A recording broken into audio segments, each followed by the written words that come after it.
of power. Royal palaces are the bricks and mortar embodiment of what it means to be royal. And prestige. To see it is to believe it. It's a veritable feast for the eyes. Packed to the rafters with incredible secrets. From royal courtship to royal births to royal marriages and scandals, the palaces have played host to all of that. In this series, we step beyond the Golden Gates. We all want to see inside the palace walls. You feel as if you were being let into a secret world. Learn how these stunning buildings were constructed. This is a mad, eclectic vision of one man. Windsor was built to do battle. It's best not to get locked in one. You don't know when somebody's going to come and let you out.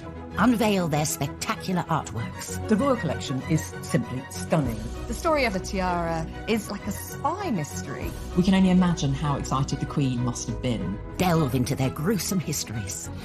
Frankly, if you're going to cut the head off a king, it's got to be done in a palace. And revisit recent events that have shaped the modern royal family. I could see that his legs were trapped. Camilla was one of the most unpopular women in the country. To see those images of the castle in flames, there was an emotional impact for the nation. This is The Secrets of the Royal Palaces.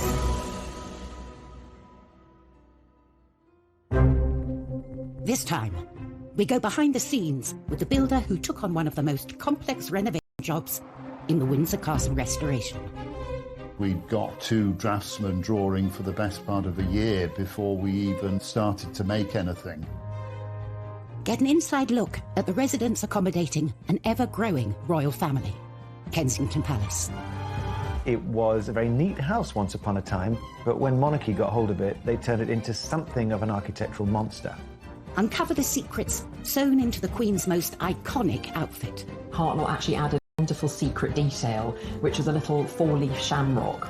We discover the most bizarre palatial presents the Queen has ever received. She was given a crocodile, and Sir Martin Charteris, her private secretary, had to put it in his bath on Britannia. And we reveal the castle with the 16th century murder mystery that went horribly wrong. It was going to be the perfect crime. Kill Darnley, blow up his house, no one will be any the wiser. The royal palaces serve as a permanent reminder of the history and influence of the British monarchy through the ages. But alongside the grand and ostentatious are those palaces that can often go unnoticed, built to blend in and to be a place for royals to call home. Across Hyde Park, some 2 miles west of Buckingham Palace, lies a remarkable royal housing complex. Rambling, and it's got lots of different apartments and houses there, and it's perfect for the royal family. It's got a lot of cousins, and she needs to house them. Royals have occupied Kensington Palace for over 3 centuries, and various generations have extended it to suit their needs. Architecturally, it's a bit of a mess. It's not the kind of unified vision that most palaces aspire to be. It was a very neat house once upon a time, but when monarchy got hold of it, they turned it into something of an architectural monster. Its first royal inhabitants were William and Mary. As a result of the Glorious Revolution of 1688, they'd been invited from the Netherlands to replace the Catholic James II. They needed a new palace, but they needed it built quick and cheap.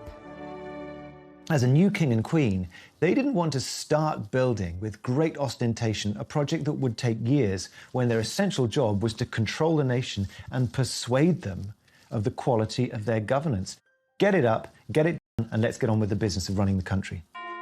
They bought Nottingham House, a small villa in what was then the suburb of Kensington, and hired the most celebrated architect of the day, Sir Christopher Wren, to transform it into a palace. But Wren wasn't known for speed. His masterpiece, St. Paul's Cathedral, was only halfway through its 35-year building programme. William and Mary wanted their palace in 6 months. Mary wanted a palace to be built around that old house by Christmas. And this was a phenomenal task to ask of Christopher Wren and all his collaborators. It was a bit of a bodge job, really. It was about trying to extend and build on what was already there and do so very, very quickly. With such a tight deadline, the builders cut corners. Kensington is notoriously badly built. It's had a whole series of structural props failures, and Wren's masons just threw it up too quick. 5 months into the project, these shortcuts led to tragedy. A vault collapsed, crushing a carpenter. And to have someone who's dead because of your design and workmanship, it racked Wren. He was found with his head in his hands in St. Paul's Cathedral. Mary then stepped in and said, it's my fault. To have a monarch feel responsible for deaths because of your building project is quite extraordinary. Rather pitifully, we know she wrote to William and said, it showed me the hand of God plainly in it, and I was truly humbled. But there is a ruthless side to every queen, I think, because they were still in the new build by Christmas. It is an astonishing feat to have created a but also his budget, thanks to a rather unregal building material. It was built in brick, which was sort of unfashionable material at the time. It's quite plain in its architecture. Parts of it just look like a street rather than a palace with, long facades like any London street of the time. It's a bizarre building in many ways. Whilst Kensington Palace is home to young royals like William and Kate and their family, home for the Queen means Windsor. I think probably almost more than anywhere else, it is her home. This is where she's spent a huge amount of her childhood, adolescence, and now it is her haven. But at 11:30 a.m, on the 20th of November 1992, the Queen's lifelong home was thrown into chaos when a small fire started in her private chapel in the northern corner of the castle. Windsor Castle was being rewired, and there was a light which caught one of the heavy curtains and went up in flames immediately. And within minutes, the blaze had taken hold. In total, 225 firefighters were called to the scene, with 36 vehicles battling to save the palace. It could be seen for miles and miles around, and of course it seemed like there was a symbol of the monarchy burning. To see it in flames, I think, did have an emotional impact for many people in the UK. And no one felt that impact more than the Queen herself. The Queen was at Buckingham Palace and she was informed about the fire, and she got to Windsor as soon as she possibly could. She arrived to find the palace she calls home burning out of control. It was clear to see that it was very distressing for her, watching the fire sweeping through and people desperately trying to tackle the blaze. As firefighters battled to bring the fire under control, the royal family leapt into action and helped organise a rescue mission to save the castle's many priceless treasures from the path of the raging flames. They formed a human chain, masterminded by Prince Andrew, who knew every inch of that castle. As a child, he'd explored it, and he knew where all the secret back passages and everything else were. The Queen was shocked, but she is pragmatic. She gets on with it, and she realised that she had to be part of the effort to save what they could. And they did. The royal family were part of the chain there to get stuff out. We can feel that in the end, only 2 works of art were lost in the fire. The blaze took 15 hours to bring under control. What had started as a small electrical fire in the royal chapel had spread outwards into 2 of the palace towers. Total 115 rooms had been completely destroyed. It was so dramatic and so terribly sad. And the next day, the Queen surveyed the ruins, and as she walked through the charred remains of some of her possessions, she seemed like a little old lady, who had lost something so treasured to her. Despite the devastation, the plan to rebuild started straight away. There was a competition for the redesign, won by a firm of architects who worked with oak specialists, Venables Brothers. We'd got 2 draftsmen drawing for the best part of a year before we even started to make anything. Initial reports suggested repairs would cost up to £60 million, and it could take 10 years for the castle to dry out. Once you've got the job, you realise the size of the task that you've undertaken. And the question of exactly what form the reconstruction would take involved some controversial decisions. The Queen and the Duke of Edinburgh really were in charge of the restoration. They had a dilemma. Do they try and restore rooms back to exactly how they were? Could they even afford that? Or do they something different. My blood pressure went up and I think I went grey in the process. Coming up on Secrets of the Royal Palaces, we reveal the secrets of the Tudor toilet. Going to the loo with Henry VIII was the top job in the Tudor court. And we go behind the scenes of the greatest historic building project ever attempted in 20th century Britain. The design that they came up with was absolutely stunning and probably the most complicated piece of oak joinery we've ever been involved in.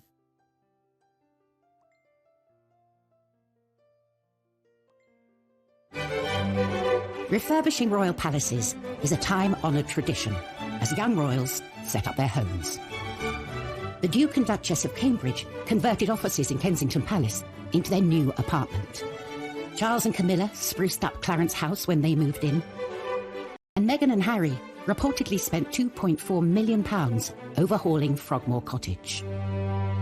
But these renovations pale in comparison to the monumental task that faced the royals at Windsor Castle.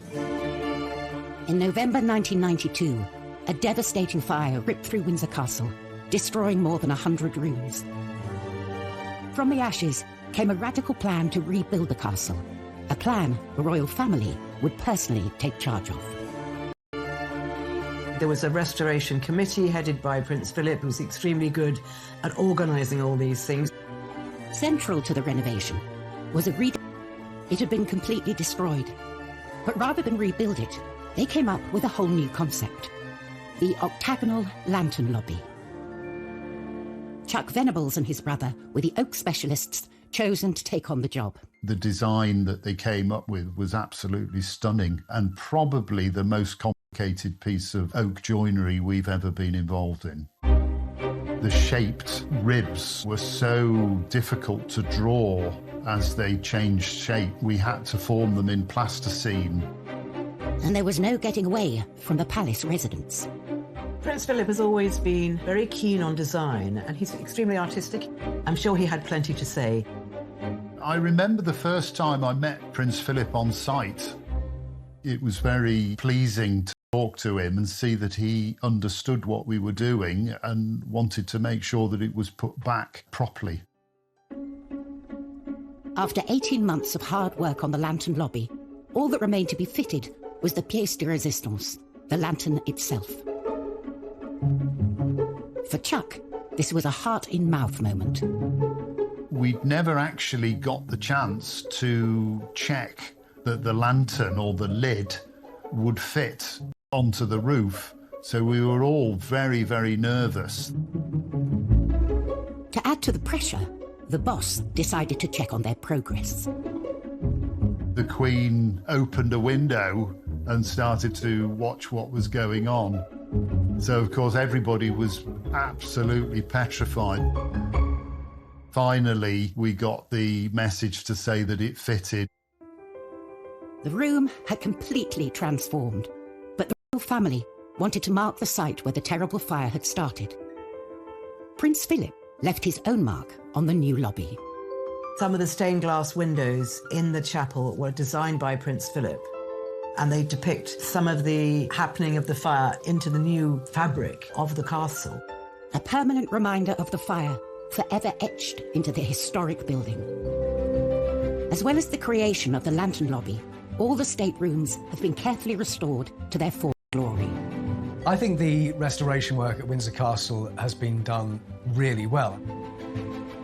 The detail and the intricacy of the work is plain to see. Only 5 years to the day of the fire, the castle was reopened with a lavish ceremony. Reconstruction costs had come in at just over half the initial estimate. For recognition of their work, Chuck and his brother were invited to attend. The Queen walked straight up to my brother and started talking to us, and we were both completely lost for... This wasn't just about restoring the Queen's home, it was about preserving the heritage of this country in many ways.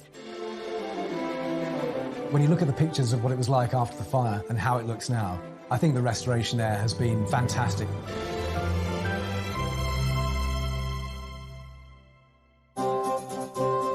From the glitz and showmanship of a palace stateroom to the rather less glamorous, but no less essential, palace toilet. Every castle needs them, but in the past, royal toilets have held some extraordinary secrets.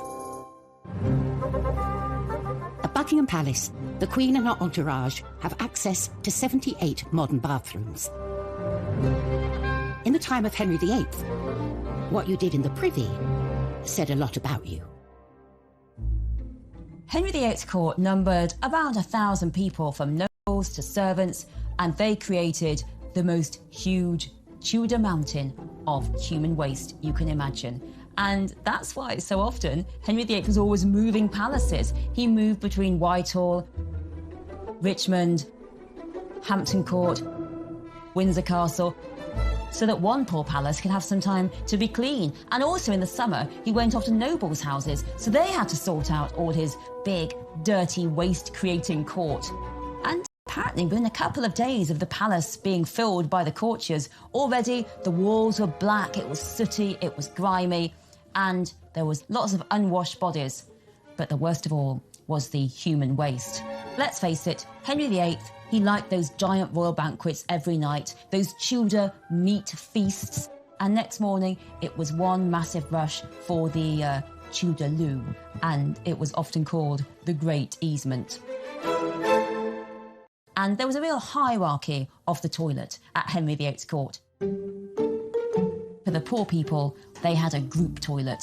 14 or so people going to the loo together, and it was a bit like sitting together on a tube train, and all the waste fell into the moat, so it wasn't really very hygienic. The worst job of all was the royal gong scourer, or the royal toilet cleaner, all day long cleaning up toilets. The next one was the aristocracy, the nobles. They used private lavatories. At the top was Henry himself, who had a velvet box that travelled with him.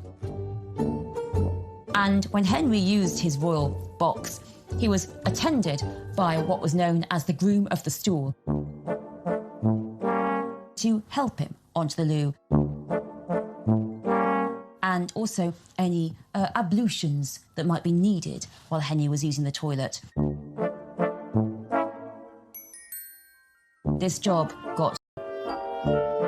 Every man wanted to be the groom of the stool, because you got to talk to the king one-to-one in his intimate moment, and you could tell him what your family wanted in terms of money. So going to the loo with Henry VIII was the top job in the Tudor court. Lucky, lucky you. Henry VIII's vast appetite for food was matched by his appetite for ostentatious palaces, and he wasn't the only one. King George I was out to impress with his extravagant interior design decisions. Kensington Palace was created by Sir Christopher Wren by extending and redesigning Nottingham House. It was done on a budget and in a hurry. From outside, it looks unremarkable, but within its walls lies another world. Once inside, you must think, so this is what it is. This only reveals itself to those privileged enough to come inside. It is a hidden labyrinth of diverse and, on occasion, wonderful rooms. These extraordinary interiors came about during the reign of King George I. Finding Kensington very agreeable, George decided against a dramatic remodelling. Instead, he opted to create the illusion of grandeur through some clever painting. Controversially, he hired painter William Kent, who'd never worked on a royal palace before. I think the choice of William Kent is interesting. He undercuts the painter by several £100s, and he's an outsider. He's a sign painter from Yorkshire. George's gamble on Kent paid off. For the last 300 years, visitors to the palace have been immediately immersed in the colourful world of the Georgian court. Kent, by 1724, had turned Wren's boring old wooden panelled staircase into a trompe-l'oeil, a trick of the eye feat of mural painting, in which you have a great arcade with all of the characters of court in their extraordinary dress. There are over 40 from the court, and one of them is Kent himself.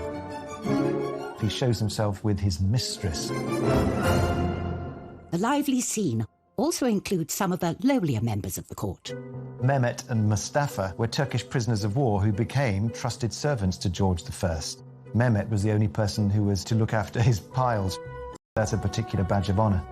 And you'll also spot Peter the Wild Boy, a child who was found wild foraging in the woods in George I's native Hanover. It's always been a bit of a game. Who were these players on the walls? And you can, of course, go and see them today and try and work it out for yourself. George now had rooms fit for a king, but Kensington Palace presented another problem. There was no room to... She was a rather stick-like character and was known as the Maypole. The Maypole had to have new accommodation, so the masons arrived, the brickmakers, and up was thrown a new courtyard for her accommodation. With her self-contained apartment complete, the king would visit the Maypole, regular as clockwork, between 5 p.m. and 8 p.m. every day. In many ways, I suppose George I might be said to be a king who had his cake and wanted to eat it. So the layout, I guess, reflects this rather self-indulgent character of George. The creation of this courtyard is just another element thrown up in Kensington in a long series of revisions and afterthoughts and immediate needs. It was a labyrinth. Later generations have made good use of George's additions to Kensington Palace. In 1981, Charles and Diana moved into the same building that had been home to the Maypole. After Diana's death, the apartments were converted into office space and staff quarters, and haven't had a royal resident since.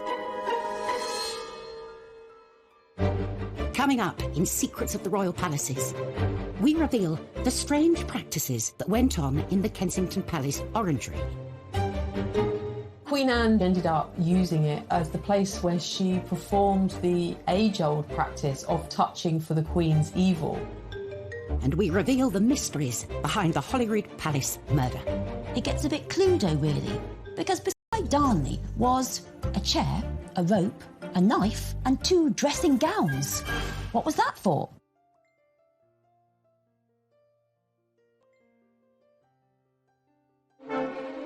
Since the reign of Queen Victoria, Buckingham Palace has been the monarch's HQ, a symbol of the prestige of royalty.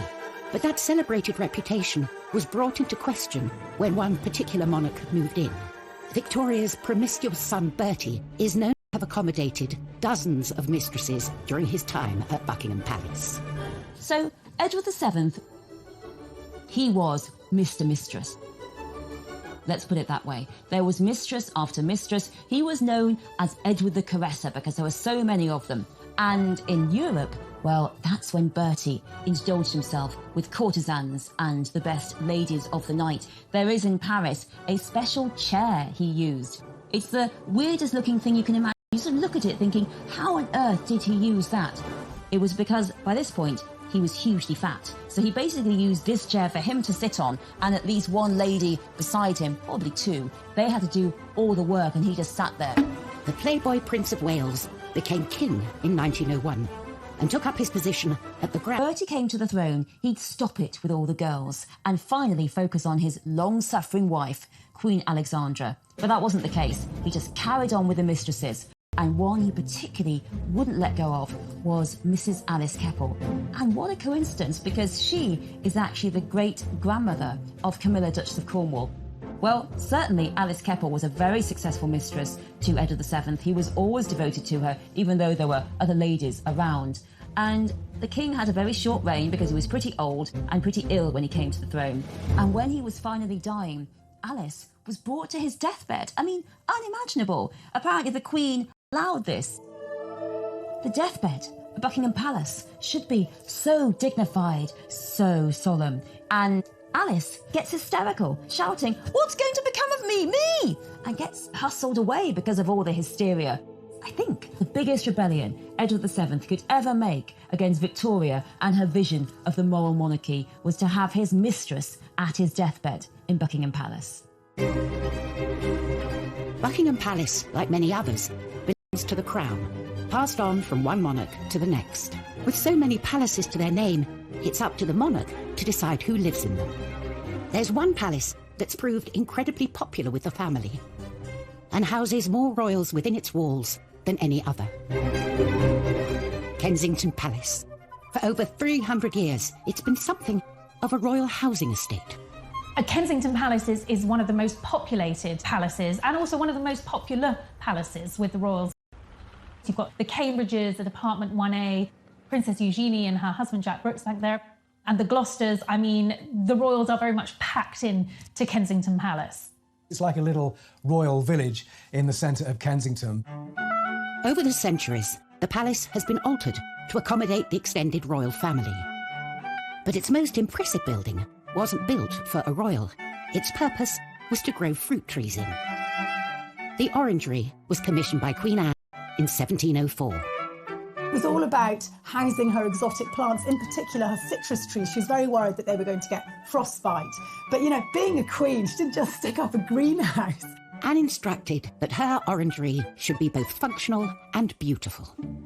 What she managed to achieve there was something harmonious, beautifully organised, very clearly functional, purposeful. It had ducts made of brick underneath the floor so that hot air would be swept in and would allow these oranges and citrus to grow throughout the winter. The interior had fine plasterwork, the exterior very beautifully modelled brickworks. It's a building designed to be seen.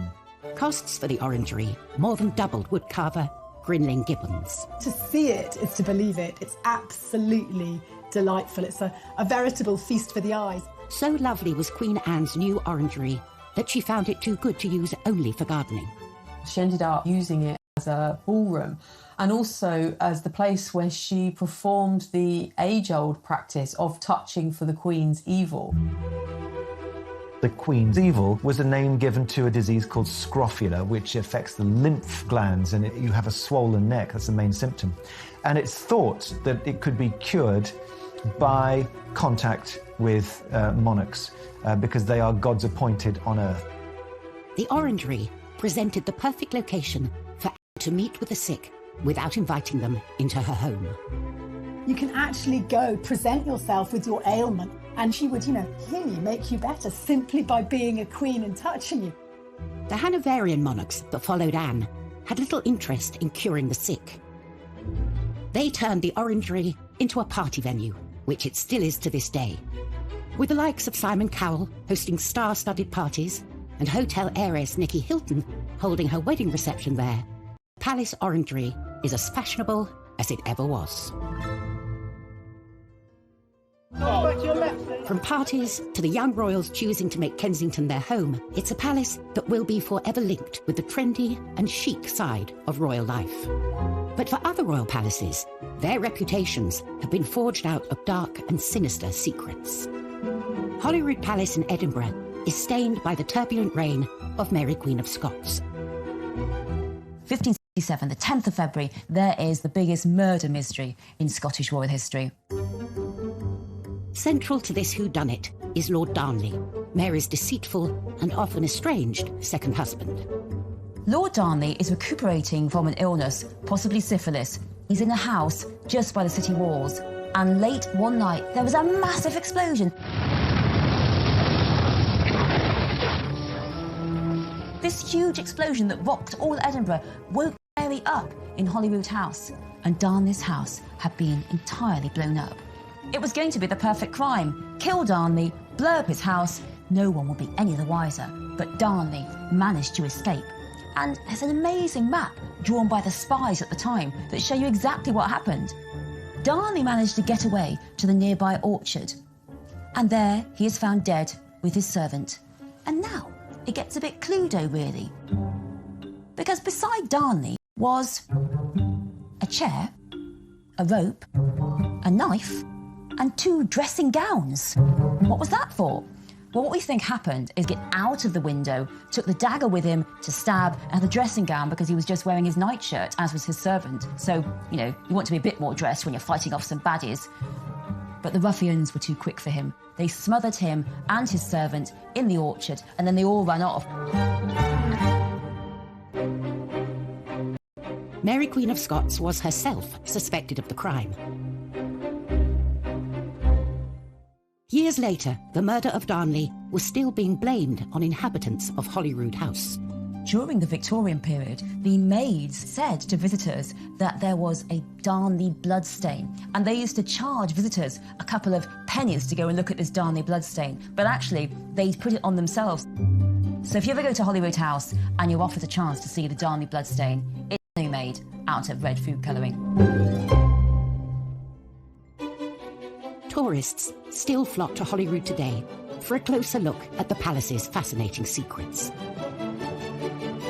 400 miles south of Buckingham Palace, the grand state rooms entice visitors from around the world when they're open to the public every summer. A chance to witness firsthand the iconic riches housed within.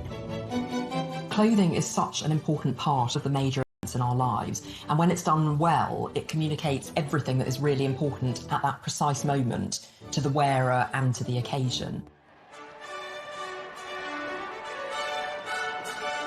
The 2nd of June, 1953, Elizabeth II's coronation.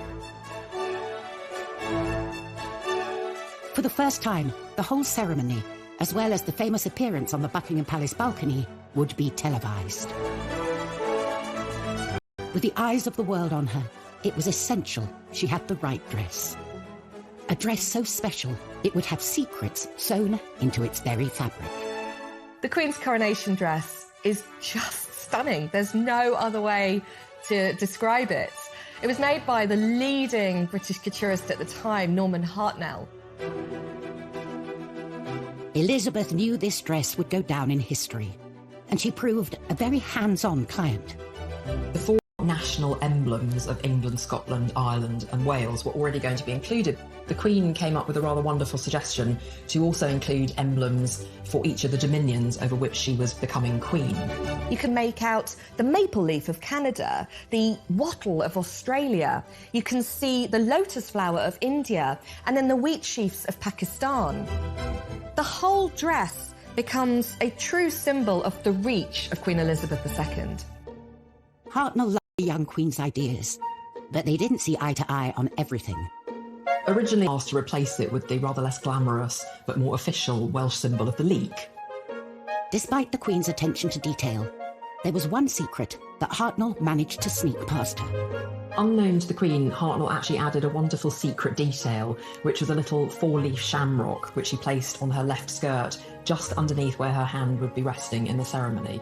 A secret message from the designer to the Queen on the dress that would be immortalised as part of the coronation ceremony. And the day would be complete when Elizabeth II stepped out onto the famous Buckingham Palace balcony to wave to a mall packed with her subjects. The glitter, the glamour, just the pure historicity of it all must have been magnificent. The dress is now part of the royal collection displayed at Buckingham Palace, a palace so integral to its story. Coming up on Secrets of the Royal Palaces, step inside the top-secret dressing rooms of Elizabeth I. These were her secret spaces where the makeup went on and no man could go. And we unearth some of the most unusual gifts housed within the palaces. The gift was a massive 6-foot-long grasshopper made by the French surrealist artist François-Xavier Lalande.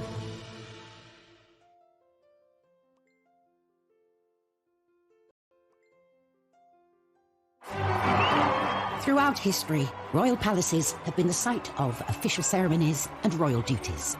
But when the crowds depart and the cameras turn off, it's a different story. They become spaces where the monarch can put their feet up and truly be themselves. Space one particular queen would have been very grateful for. Elizabeth I, she's one of our most recognisable English monarchs. Bright red hair, this white skin, extravagantly dressed, all the jewels. She wasn't vain. The Queen did all this excessive amount because she had to. Her image was so vital to her. She knew that people had to see the Queen as majestic, as perfect, as healthy. Because if the Queen wasn't beautiful and healthy, it was thought that the kingdom wouldn't be beautiful and healthy.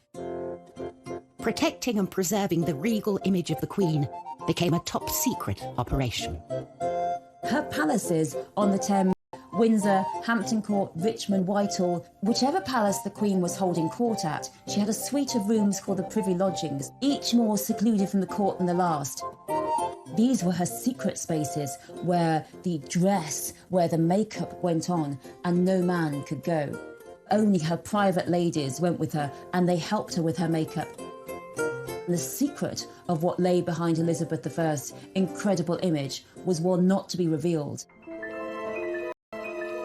what she used to use to whiten the skin as a kind of face mask came from what's known as Venetian ceruse, made of lead and vinegar. And on top of this, she wore a rouge, which was lead carbonate and lead hydroxide. And then she had these lipsticks made from ground alabaster. So she was ingesting all this toxic material through the skin. And we know now that these caused all kinds of side effects, digestive effects, insomnia, headaches and respiratory problems.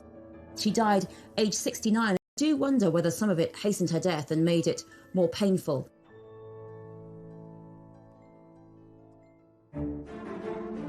Whilst monarchs through the ages have felt the pressure and politics of keeping up with royal expectations, it's certainly a job that comes with some impressive perks. Gifts are part and parcel of being a royal. Cellars and storerooms at Buckingham Palace and Windsor are full of trinkets and oddities given to the Queen and her family over the years. One of the times when gifts are exchanged are during a state visit. When you think that she's been on the throne for over 70 years, and each year there's been at least 2 state visits, you can imagine the amount of things that she's collected. A treasure trove of wonderful and sometimes weird gifts. Over the years, the Queen has received some really bizarre gifts, from 500 tins of pineapple to horse semen, which was probably quite ideal for someone who is interested in breeding horses. She's also been given a whole host of exotic animals. One occasion she was given a crocodile, and Sir Martin Charteris, her private secretary, had to put it in his bath on Britannia. In 1972, the President of Cameroon even sent the Queen an elephant called Jumbo, which was put on a plane and flown over to Britain. One thing you don't want to do is give her something she's already got. One man didn't have to worry about that. The President of France, Georges Pompidou, hosted the Queen and Prince Philip in a state visit. In 1972, Pompidou was spearheading a project to open a new museum of modern art. So naturally, he wanted to give Prince Philip a suitably modern gift. And what says modern more than a gigantic insect? Behold, the grasshopper.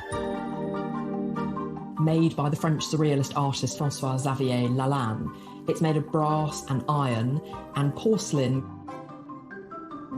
Only 2 of them were ever created, and the other version was sold at auction in 2018 for $1.6 million. It's not only a work of art. This bizarre animal has a practical purpose. It is indeed a fully functioning air-conditioned bar, and the insect's wings actually open out to become a drinks table. It's an incredibly fun period piece from the 70s, when having your own portable bar would have been the absolute height of cool. Today, at the castle. Prince Philip was absolutely thrilled with it, and he wanted to put it in the drawing room, and he asked the superintendent whether he thought that was a good idea. And I remember the superintendent telling me, he said, well, sir, perhaps by the swimming pool, might that not be more appropriate? The bold gift idea was clearly a huge hit. Anyone for a grasshopper cocktail?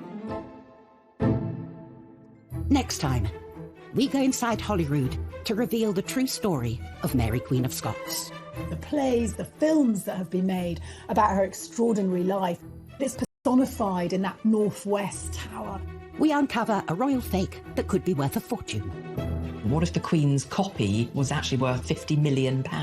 And a case of history repeating itself at Buckingham Palace. It was around 30 years before that Harry was seen on the balcony doing exactly the same thing to his cousin, Princess Beatrice.